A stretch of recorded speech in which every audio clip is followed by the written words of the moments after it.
ఆధ్యాత్మిక భగవద్బంధువులందరికీ కూడా హృదయపూర్వక నమస్కారాలు. కృష్ణం వందే జగద్గురుం వాసుదేవాయ మంగళం. సర్వశాస్త్రమయీ గీత వ్యాసో నారాయణో హరి. యత్ర యోగీశ్వర కృష్ణో యత్ర పార్థో ధనుర్ధరః తత్ర శ్రీ విజయోర్భూతి ధ్రువానితిర్నితిర్మమ. అన్యదా శరణం నాస్తి త్వమేవ శరణం మమ. తస్మాత్ కారుణ్యభావేన రక్ష రక్షో శ్రీ గోపాలకృష్ణ. కృష్ణం వందే జగద్గురుం. ఓం గం గణాధిపతయే నమః. ఓం నమ శివాయ. శ్రీమాత్రే నమ. జయ గురుదత్త.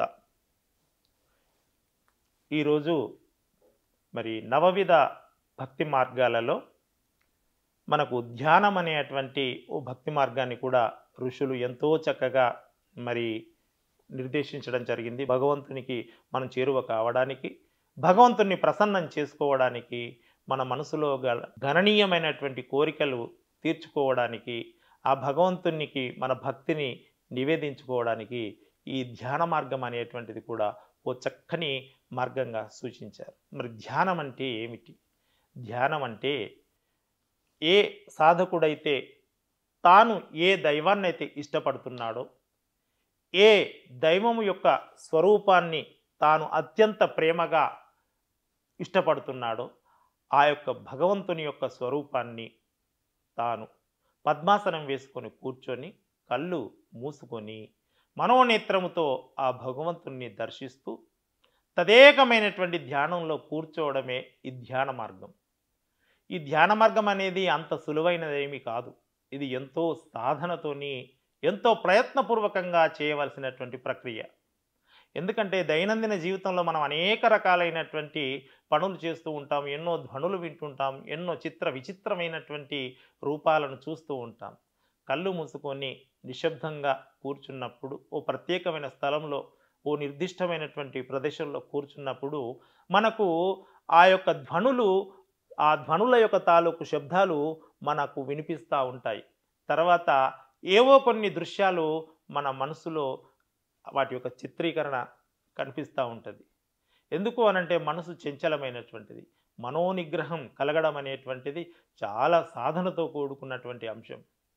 ఈ అంశాన్ని, ఈ ధ్యాన మార్గాన్ని ఆ యొక్క పరంధాముడైనటువంటి శ్రీకృష్ణుడు భగవద్గీతలో చాలా అధ్యాయాలలో చెప్పినప్పటికీ 6వ అధ్యాయంలో అర్జునునికి చాలా అద్భుతంగా వివరిస్తాడు. అసలు ధ్యానం ఎలా చేయాలి, ధ్యానం వలన ప్రయోజనాలు ఏమిటి, ఎటువంటి ధ్యానము సాధకునికి లాభసాటిగా ఉంటుందనే అంశాలు చెప్తూ ఉన్నప్పుడు అర్జునుడు ఒక ప్రశ్న వేస్తాడు.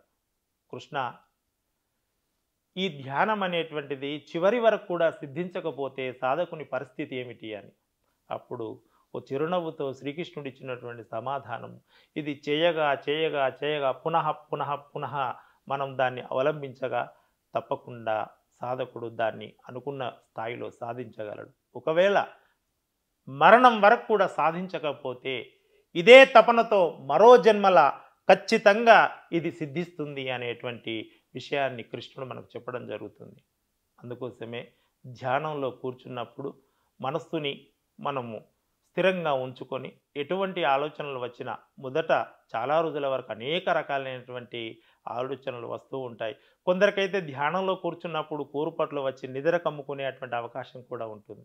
ఇటువంటివన్నిటిని కూడా ఎదుర్కొని విసిగి వేసారిపోకుండా ఓ అకుంఠిత దీక్షతో, ఓ దృఢ సంకల్పంతో, ఓ వజ్ర సంకల్పంతో తాను అనుకున్నటువంటి మార్గంలో తాను అనుకున్నది సిద్ధించేంత వరకు ఖచ్చితంగా సాధించాలనే తపనతో, భగవంతునిపైన నమ్మకం, విశ్వాసంతో, భక్తి పారవస్యంతో ఆ భగవంతుని యొక్క రూపాన్ని దర్శిస్తూ ఆ యొక్క ధ్యానంలో కొనసాగితే తప్పకుండా అనుకున్నటువంటి కోరికలు సిద్ధిస్తాయి. ఇక్కడ ధ్యానం చేయడానికి నిటారుగా కూర్చొని తలను, మెడను నిటారుగా పెట్టి ఒక్క సరళ రేఖలో వాటిని ఉంచి చూపును ఈ యొక్క కొన ముక్కు మీద ఉంచి సాధన చేయాలనేటువంటిది మనకు మొదటి స్థాయిలో చెప్పేటువంటి సాధకులకు ఏది మనం ధ్యానం చేయడానికి చెప్పేటువంటిది ఇది. ఇంకా యోగ సాధనకు వెళితే చాలా రకాలైనటువంటి కుండలిని కానీ, తర్వాత అనేక రకాలైనటువంటి అందులో ఆసనాలు ఉంటాయి.